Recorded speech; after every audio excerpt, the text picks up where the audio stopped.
Olá, olá, olá, como vão? Você que é enfermeira, eu sou Márcia Moretti, enfermeira doutora pela Faculdade de Medicina da USP, e estou aqui nesse vídeo para falar para você como e por que montar um protocolo de dor aguda. Não necessariamente é importante a gente entender qual é o papel seu quanto enfermeira para a montagem desse protocolo e qual a sua participação e a importância e a relevância disso na qualidade da assistência que você presta aos seus pacientes. Então, eu quero te convidar para que você possa navegar aqui comigo, né, através do protocolo de dor aguda em 6 passos. Antes disso, de mostrar para você, eu gostaria que você se inscrevesse no meu canal aí do YouTube, que você também me acompanhasse, né, no Instagram, Márcia Moretti, no LinkedIn, no Facebook também. E que você salvasse esse vídeo, compartilhasse com alguma colega, e caso tenha alguma dúvida, eu fico aqui à disposição para te ajudar a montar o protocolo de dor aguda da sua instituição. Vai ser um enorme prazer poder compartilhar dessa experiência com você. E essa experiência de montagem de protocolo de dor aguda é uma experiência que vai te colocar em outro nível como enfermeira. Seja você uma enfermeira de referência, você uma enfermeira da unidade, uma supervisora, coordenadora, né, uma enfermeira de dor, não importa. Sempre há oportunidades da gente ser reconhecida e valorizada pelo nosso trabalho. Então, bora lá, vamos falar um pouco sobre a montagem, como e por que montar um protocolo de dor aguda. Bom, protocolo, né, são ações que vão dirimir o quê? Toda o raciocínio clínico e a tomada de decisão, desde o momento em que o paciente chega na instituição até após a sua alta hospitalar.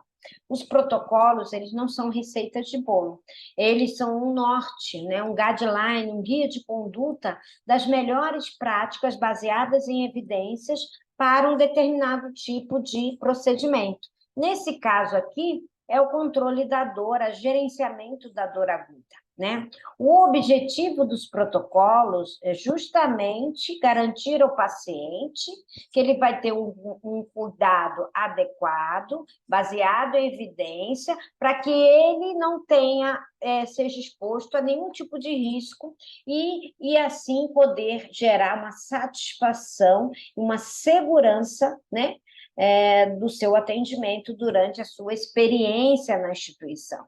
Então, hoje a gente sabe que 70% dos pacientes que procuram o serviço médico, eles estão a queixa é dor. 79% dos pacientes hospitalizados têm dor. E ainda percebida como um sintoma esperado e relativamente significante. Portanto, a dor dentro do ambiente hospitalar aguda, ela não é avaliada rotineiramente. Por isso que se implantou a dor como quinto sinal vital, para a gente minimizar essa prevalência tão alta de pessoas dentro do ambiente hospitalar sofrendo de dor. E aí eu tenho um vídeo de como implantar, né? Também no YouTube, eu tenho no Instagram, como implantar o quinto sinal vital nas unidades, né, dentro das instituições de saúde. Mas, para que a gente possa seguir aqui no nosso raciocínio, nas nossas 6 etapas, 6 passos para montar um protocolo de dor aguda, primeira coisa que a gente, antes de mais nada, precisa fazer é mobilizar as equipes. Nós, como enfermeira sozinho, ou médico, ou seja lá quem for, a sua supervisora, a sua líder, seja lá quem for, não é suficientemente capaz sozinha montar um protocolo de dor aguda. Pode até escrever, mas implantar e fazer funcionar é outra história, não é mesmo? Então, a gente precisa o quê? Mobilizar as lideranças das equipes multidisciplinar, porque o protocolo ele é escrito em várias mãos. Tem a enfermeira com seu papel, tem o médico com seu tratamento farmacológico, fisioterapeuta, nutricionista, psicóloga, farmacêutica. Então, cada um vai compor o seu, né? Aí a sua montagem, a sua participação, e assim, né, fazer um protocolo de dor aguda que seja factível, né? Não adianta ser lindo, bonito, maravilhoso no papel e não ser aplicável na prática. E aí a gente deve, antes de mais nada, envolver essas lideranças ou representantes que a liderança encaminha para a gente montar um grupo de trabalho para planejar a implementação de um protocolo de dor aguda. Se você não der o primeiro passo, vai ficar sempre no mesmo lugar. Né? Todo mundo fala, mas a outra equipe, os médicos não ajudam, os fisioterapeutas estão sempre envolvidos em outros protocolos. Não, a gente pode dar o start, né? Ser a mola propulsora para dar o primeiro passo, mas a gente também não pode ficar esperando os outros para realizar algo que vai ser tão significante para você, não só para você quanto profissional, mas para o seu paciente, para a sua equipe e para a sua instituição. Então, ter protocolos hoje, né, gerenciados, e muitos deles, né, permeiam todo o papel do enfermeiro, é fundamental. Então, não espere ninguém, não. Se você acha que é significativo para você, se faz sentido para você, pegue e faz. Não espere ninguém, porque nunca vai ter um momento exato em que todos estejam envolvidos, não é mesmo? Com a mesma, né, a mesma pegada, com a mesma meta, com o mesmo objetivo, com a mesma energia que você. Então, bora lá começar a fazer o protocolo de dor aguda? Então, vamos lá. Então, primeiro passo que a gente tem que ter é destacar esses profissionais que estão envolvidos na assistência e seus gestores, né? Ninguém é uma ilha, né? A gente vive rodeado de um ecossistema e a gente, quanto enfermeira, fazemos interface com todas as equipes, né? Então, como o protocolo é construído em várias mãos, eu preciso ter o envolvimento das lideranças. Eu preciso avisar para a minha coordenadora, a minha gerente, né, que o protocolo vai nos ajudar. E isso tudo é muito mais fácil do que você imagina. Porque o protocolo, ele inicia o protocolo de dor aguda falando o quê? Da importância dele. Então, você já está vendendo o seu peixe ali. E aí, você agregando, envolvendo outros profissionais, cada um vai escrever uma parte. E aí a gente vai compilar e isso tudo vai dar um trabalho fantástico, que vai ser mérito todo seu, né? E aí, o que a gente faz quando a gente reúne esse time de trabalho, né? Um representante da farmácia, um representante da enfermagem, um representante da físio, da psico, médico, beleza, tá? Primeiro a gente vai definir os papéis de cada membro, né? Então, isso tudo tem o quê? Um planejamento, tem uma estrutura, né? Tem uma meta para quê? Para começo, meio e fim. Então, quem vai fazer o quê? Qual é a parte de cada um? Qual é o modelo que a gente vai seguir? Se você entrar lá na minha bio, eu tenho um e-book falando sobre como implantar um serviço de dor e dentro tem falando do protocolo, tá? De dor aguda e crônica. Então, se quiser acessar meu Instagram, lá na bio tem tudo isso. Mas, vamos lá. Então, reuniu todas essas pessoas, vamos ser práticos e objetivos. Definir o papel de cada um. Qual é o modelo que a gente vai seguir? Se você jogar no Google, tem vários modelos, mas se você quiser, pode me mandar também uma mensagem, pode me mandar um direct, que eu vou ter o maior prazer de te ajudar.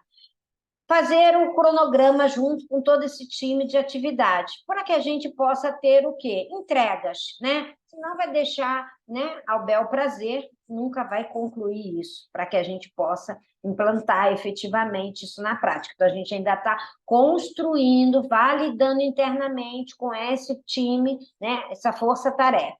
Depois a gente vai envolver nessa reunião quais são as pessoas necessárias para o projeto de implantação. O que eu vou precisar? Educação continuada, eu vou precisar alterar os impressos. Mas é digital, então eu vou ter que envolver a TI, né? Então, tudo isso para você já listar, elencar quais são as pessoas que vão estar envolvidas na implantação, que é um passo mais adiante, mas você já tem que prever. Tá?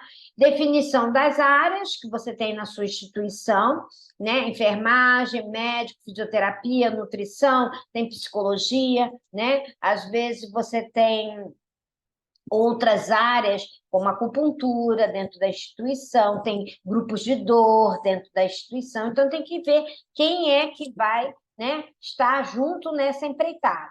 E depois ver a composição do protocolo.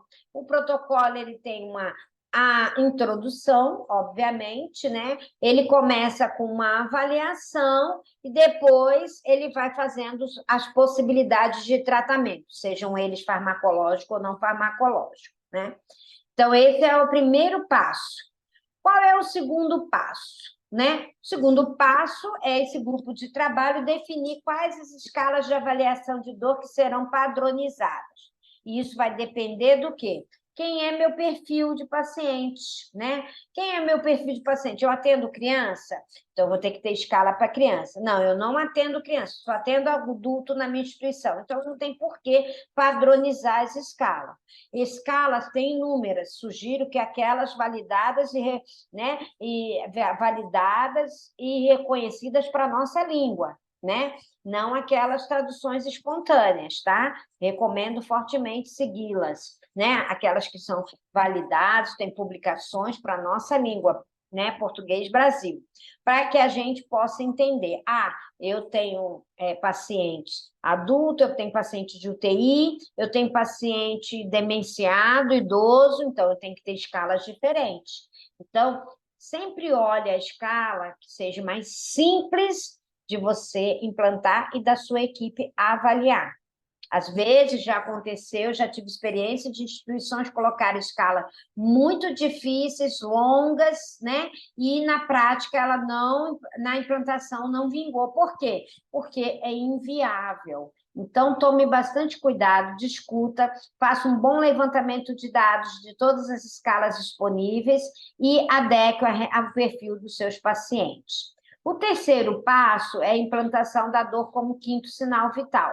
Sim, para que a gente possa envolver todo o time de educação, seja da enfermagem, educação continuada, educação médica, a forma como a gente vai fazer isso, né? Para quê? Para implantar, porque o quinto sinal vital é nada mais, de uma maneira bem rápida e objetiva, que toda vez que o profissional avaliar os sinais vitais, ele vai ter que questionar o paciente sobre a sua dor e avaliar a dor também de acordo com a rotina da instituição. Então, a implantação do quinto sinal vital é um passo, né, mais prático da implantação do protocolo que vai acontecer em breve, né? E todo mundo tem que estar envolvido da instituição, né? Top-down, up-down, mas não importa, né? Da gerência para baixo, de baixo para cima, mas todos os profissionais que estão diretamente ligados na assistência, eles precisam ser treinados e saber o que é o quinto sinal vital para eles começarem. Então, eu preciso prever quais são as escalas, quem vai fazer o treinamento, se eu vou ter as escalas disponíveis nas unidades, está no prontuário, vai estar no leito do paciente, onde eles vão registrar os sinais vitais em relação à avaliação de dor. Tudo isso tem que ser pensado. O quarto passo é estabelecer os protocolos de tratamento, né? Então, que consiste do tratamento farmacológico, e aí a parte médica vai ter o seu papel, e o que não é farmacológico, que geralmente está focado na fisioterapia, nutrição, psicologia, né? Ou algo mais que tenha no seu serviço, assistente social, e assim vai. E cada um desses profissionais deve escrever a sua parte. O que você, quanto fisioterapeuta, psicólogo, nutricionista, tem para oferecer no seu serviço aos pacientes com dor. É exatamente isso, essa lição de casa de cada um. O quinto passo é a educação continuada, né? Então, está trazendo a educação continuada, inclusive, sugiro fortemente que ela já comece lá no começo com o time, né?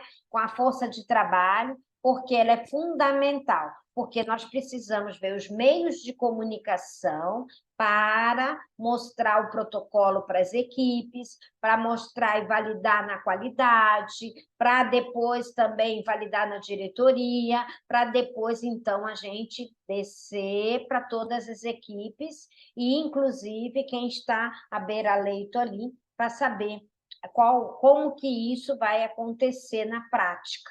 Então, educação continuada, que inclusive não é só na implantação, ela segue depois, né, mantendo toda a equipe aí alinhada periodicamente dentro de um planejamento de treinamento. O sexto passo é os indicadores.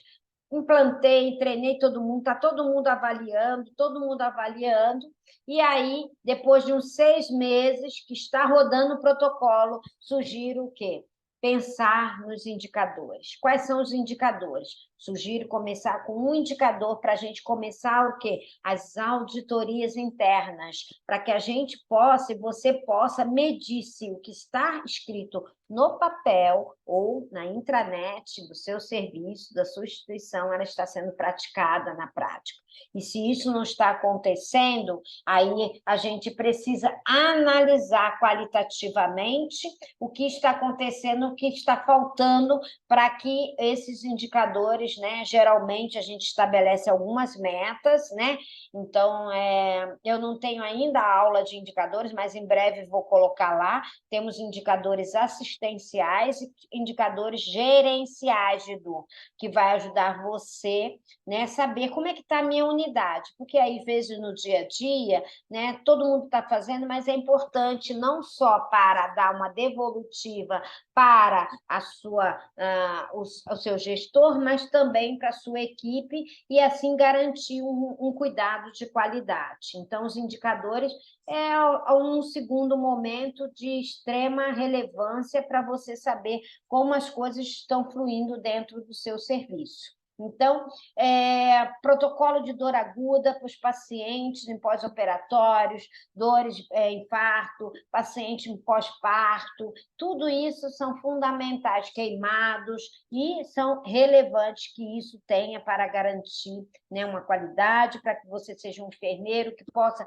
desbravar e, consequentemente, ser reconhecido pelo seu papel, porque o enfermeiro ele permeia todas essas fases dos protocolos e, consequentemente, você vai fazer a diferença na vida desses pacientes. Então, um grande abraço, compartilhe esse vídeo, salve e mande para algum enfermeiro para que a gente possa cada vez mais entregar cada vez mais conteúdo de valor sobre dor aqui.